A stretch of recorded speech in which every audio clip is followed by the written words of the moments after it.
Hi everyone, welcome to my channel. My name is Sasha. Today I'm going to be filming my September favorites video. I feel like nobody does these videos anymore, but I'm back today to do one. I have 5 categories. We're just gonna go through them. I have lots of things to say, so we'll just get right into it. We're starting with products. Also, if you can see my iPad here, I'm just gonna be looking over to the side, just if you don't mind. But we're starting with the skincare and the makeup. So I only have 2 products to show you. I have makeup and I guess more body care than skincare, but regardless. Okay, I have the Dr. Teal's Moisturizing Bath and Body Oil. This is in the like sativa hemp seed oil type, but they have like a bunch of different types of this. They have like a lavender, cocoa butter, bunch of different ones. This bottle is empty. I used this for months. Actually, this really wasn't just a September favorite, but I finished this kind of towards mid-August, I think. I was excited to try my next body oil. I ended up getting the Bioma one. I have it. It's the Bioma body oil. Now this packaging, let's be honest, the only reason that anybody buys the Bioma products is because of the packaging. And I will say that, like, that's the only reason that I bought the products. And most of their products I honestly have really liked. Like, I've bought like maybe 3 or 4 of their things, and this is the only one that I don't like. The packaging is there. I like this packaging so much more than I like this one because it has a pump, so it's a lot better just to put on. But it doesn't leave me feeling very moisturized. I don't feel like I can put this on in replace of my lotion, whereas I felt like I could use this instead of using lotion, but I like to mix this with my lotion. But this was just all around better. It smelled better. It lasted a lot longer. It was a lot cheaper. I love this. The next product that I have is the L'Oreal Brow Lamination 24-hour gel thing. I have like thick curly brows. If you have curly haired brows, and you know, like, some of them will just like curl out of place sometimes, it's important that I have a gel that locks it into place and isn't gonna move. I got this off of a recommendation from a TikToker that I like. If I remember her name, or I will put her up here. This is good. Doesn't leave them feeling like crunchy either. This is great. Next, we have the clothing. I just got rid of a bunch of clothes. You saw that in the last video. Please go watch my last video. I got rid of so many clothes. I haven't really bought that much clothes. If you know me, you know I'm always shopping for clothes. Recently, I just haven't been. Nothing's really popping out, but I have thrifted a couple things recently that I have been wearing a lot, so that I will show you. Wait, I'll show one of them to you right now, actually. One of them isn't thrifted. It's my necklace that I'm wearing. Should I get up close?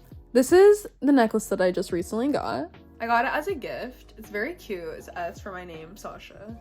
It's from the M Jewelers, I think. I'll link it if you want. It's like just an initial necklace, but I've been really wanting one for a while. I love it. I love that it's like sparkly and beach gold.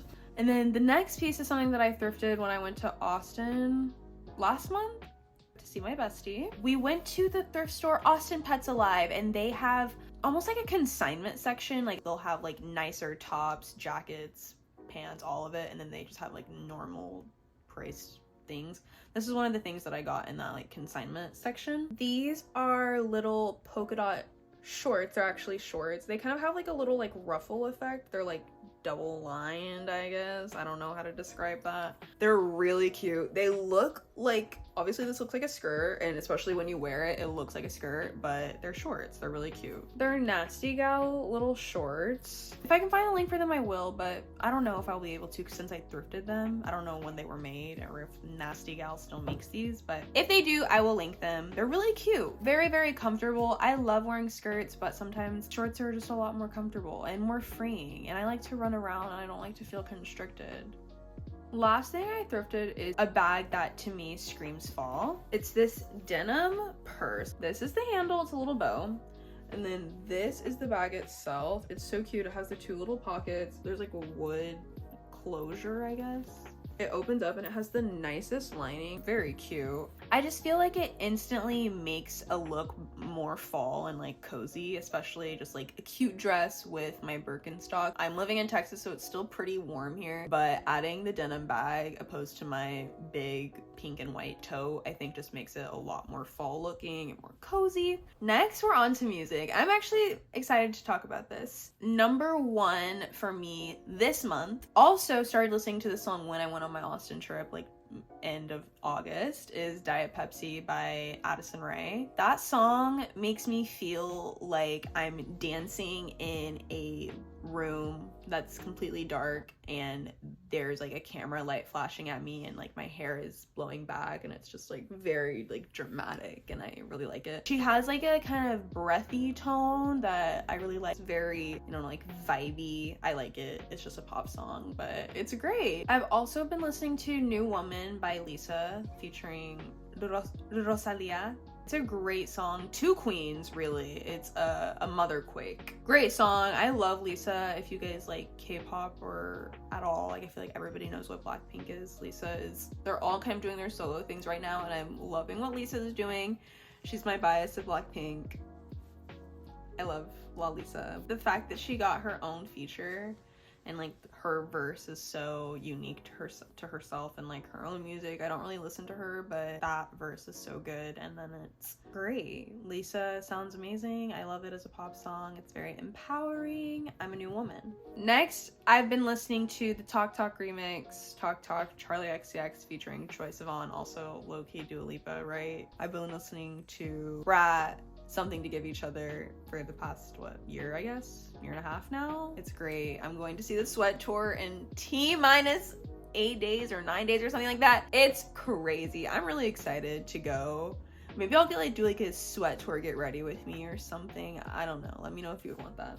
But the Talk Talk remix is everything. We were all waiting for the Troy Charlie remix of this era, and it came, it served, it did its thing. I love it. Last thing I've been listening to, more so an artist and a couple of her songs. Gwen Stefani, I've been listening to 2 of her songs.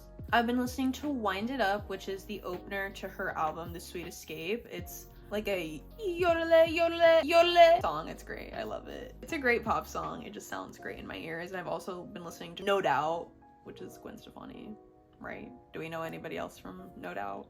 I've also been listening to Hella Good, which is the second song on their album Rocksteady. Love it. It's just great. It's also just a good one that I like to hear in my ears. Next, we're on to food. One of my favorite things. Love to eat. One of the things that I just recently discovered, which has changed my life, honestly, is the Qdoba mini bowl. I don't know about you guys, but I, for one, don't go to Chipotle. I'm not even gonna expand on that. I don't go there. 2, I can't finish like one of those sized bowls. It's just a lot of food, especially for me because I do like the dip, like the chip queso dip method. So I feel like it's just like adds to being more food. So I learned that Qdoba has a mini bowl, which is pretty much the exact same thing as a normal sized bowl, except you don't get 2 scoops of rice. The mini bowl has changed my life. I get it with the chips and queso, like I said. It's so good and it's so perfectly personal sized. The next thing that I've been eating a lot,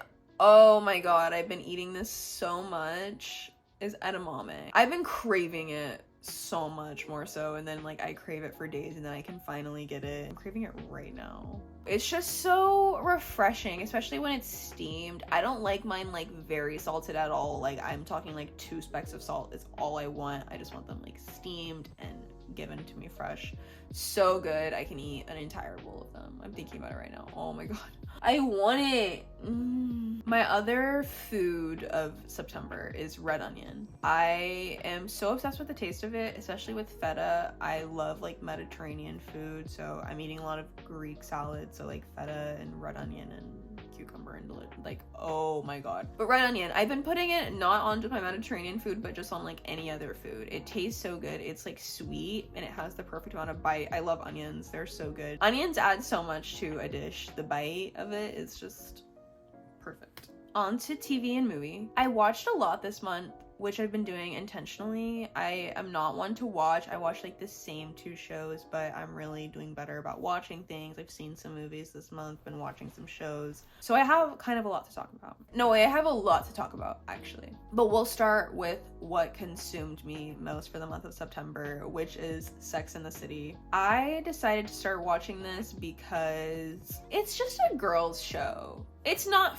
just for the girls, but it's just a girls' show. It's a great show. It follows, I'm just gonna read to you the Britannica blurb actually. Sex and the City takes a candid and comical look at the lives and loves of 4 Manhattan career women in their 30s and 40s. Carrie Bradshaw, a writer and self-described sexual anthropologist, philosophizes about modern sex life in a newspaper column, drawing from her own experiences and those of her friends who participate actively in the Manhattan dating scene as they search for the perfect partner. Central characters in the series include the self-sufficient and sexually adventurous Samantha, the cynical and headstrong Miranda, and the idealistic and naive Charlotte.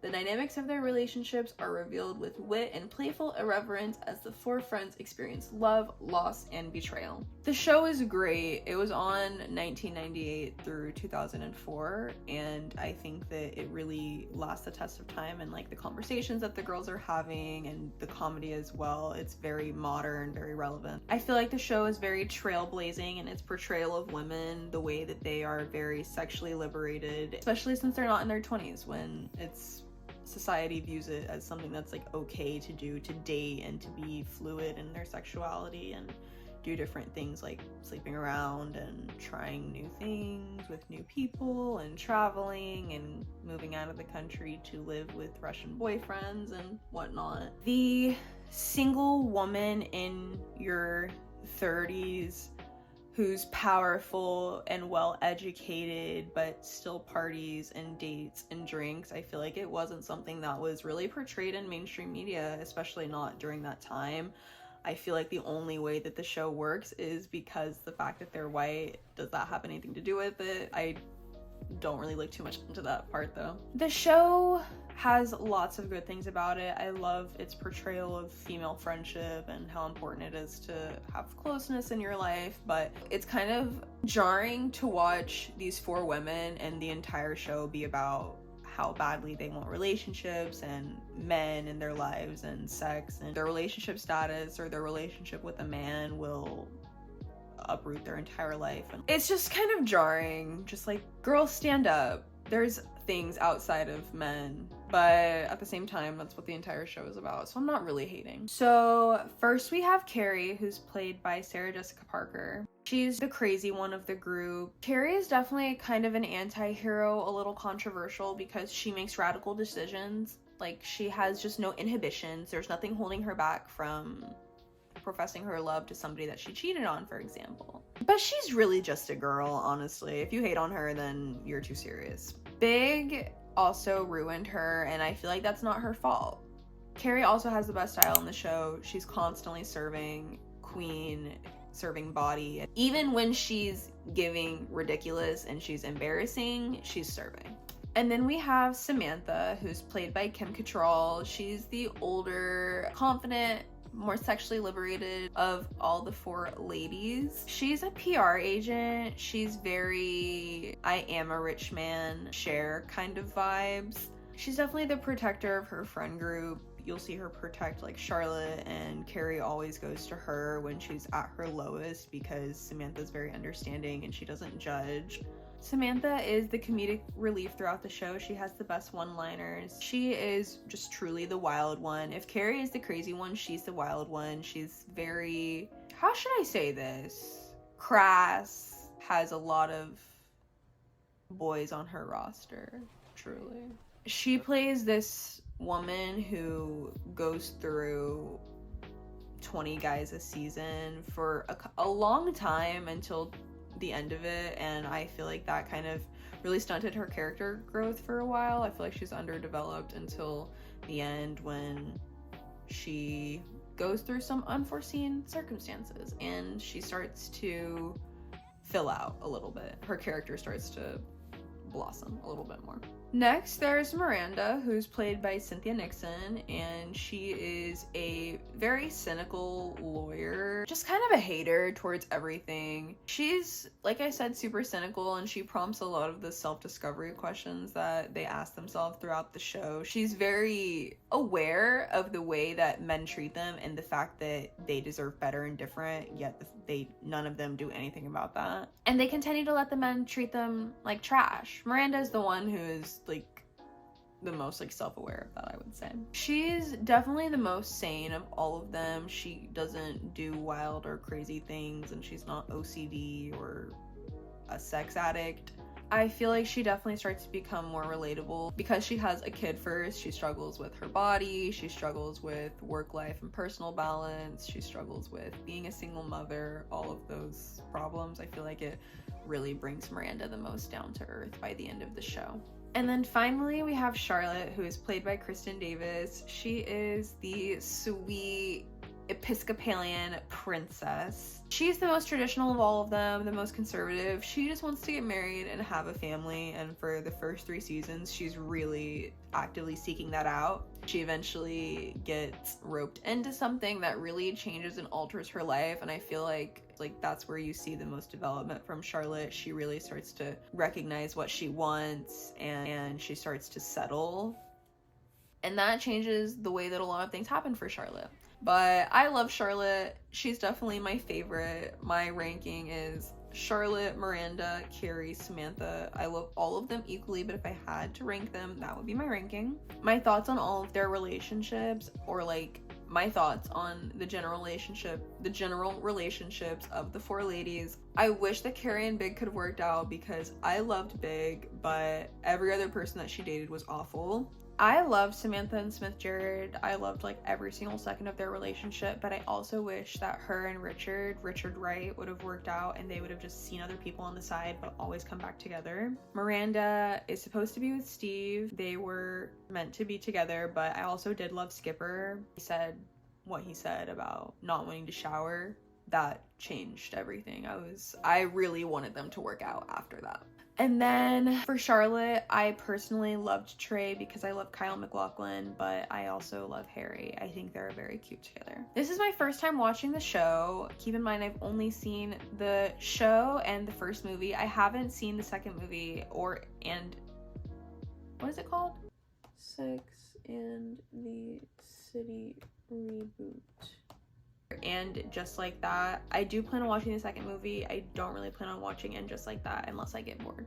That's how I feel about the show. Love it. If you like comedy, drama style shows, then you might like Sex and the City. Also, if you like fashion and shopping and shoes, you might like Sex and the City. Next thing that I've been watching this month is Twin Peaks. This is my second time watching Twin Peaks. My first rewatch of it, and I'm as obsessed with it as I was the first time. The show is about the town Twin Peaks, and in the first episode, the body of Laura Palmer is found like washed up on the beach in the town, right on the Canadian border, and the first season is about trying to figure out who killed her. The show is created by David Lynch and Mark Frost, and I am a big David Lynch fan. I like a lot of his work. The general vibe of the show is very haunting yet ethereal, I would say, and the show kind of puts you into this foggy little woodland town.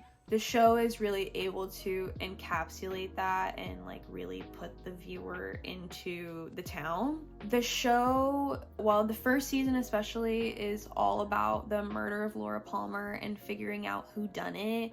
It also follows all of the people who live in the town. All of them live mysterious, almost double lives, and the show just really brings you in, and you're able to see the story of all of the people who live in Twin Peaks, and it just feels like almost like a soap opera in the way that it is so dramatic and all of the different stories. It's a great show. Like I said previously, it is created by David Lynch, and it has a very Lynchian vibe. If you've ever watched any David Lynch movies or know anything about him, he has a kind of interesting directing or art style. I would describe a lot of his work like a dream, something that can sometimes be very incomprehensible but evokes great emotion. I describe his pieces like a dream because a lot of things in the show and in other David Lynch pieces, there's lots of metaphors.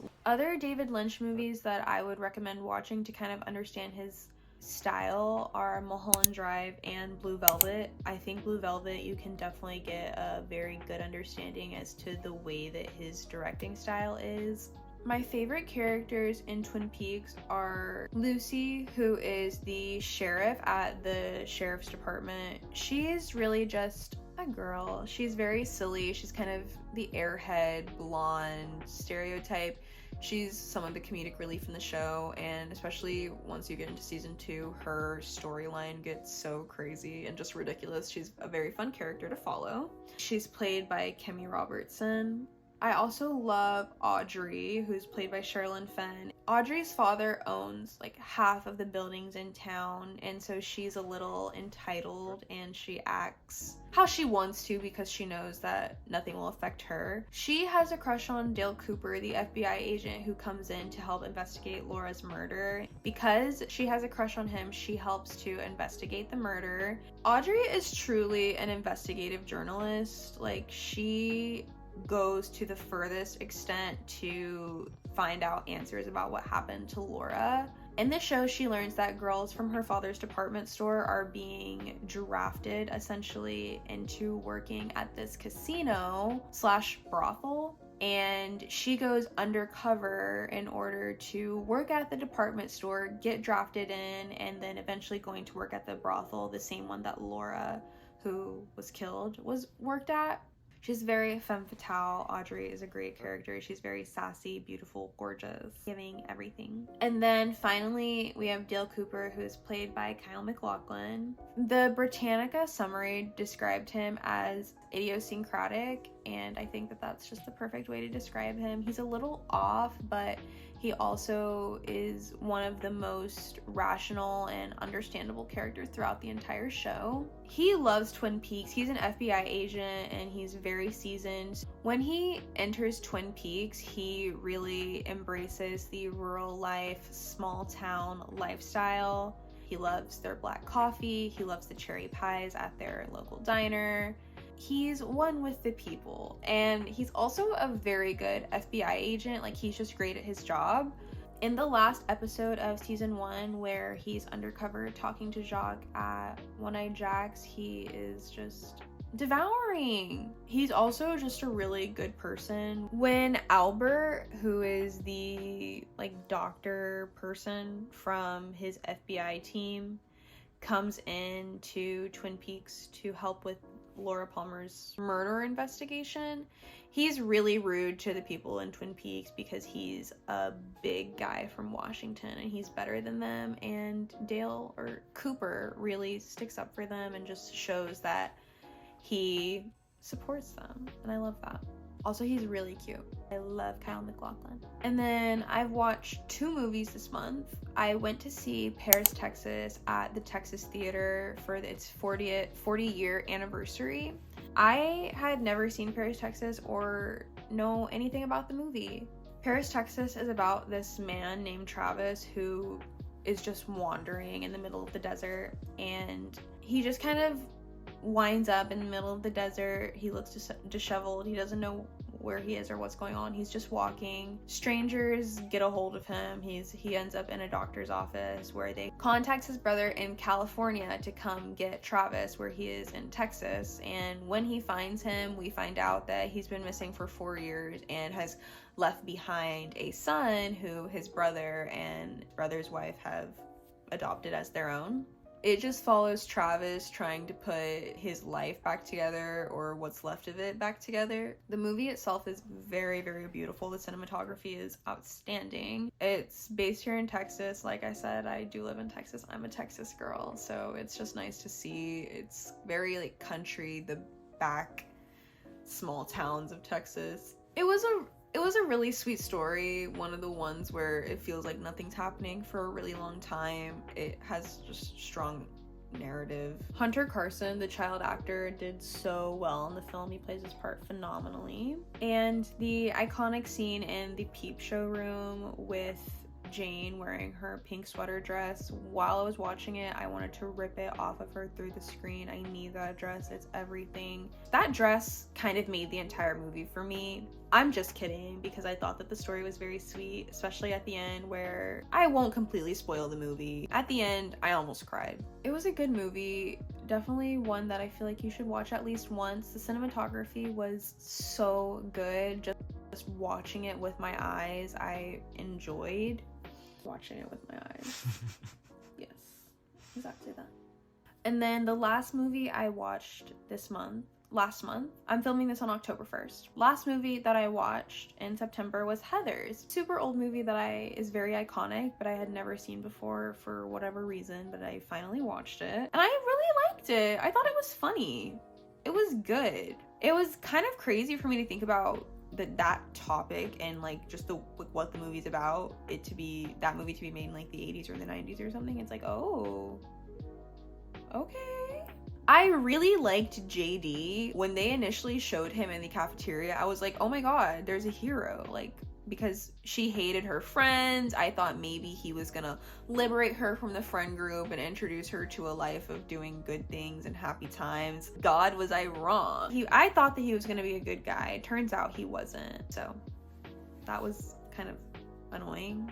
But I loved the outfits that all the girls were wearing. Specifically, there was one shot where somebody was wearing blue shoes, blue ballet flats with blue tights that matched them. I was looking at it like, I need to do that. So cute. The 80s fashion was serving everything. And then I just have two things in the misc category. First being the one book that I finally finished in September, I Know Why the Caged Bird Sings by Maya Angelou. It is a beautiful autobiography that follows her through like 2 to around 16. The story is really heavy, very tragic, but it's an amazing read. Maya Angelou, she is such a spectacular woman, and she's so intelligent from such a young age. Reading it was really heavy, like I said, but once I finally finished it, I was so glad that I did. And she has written so many books about her life, and I intend to read all of them throughout my own life.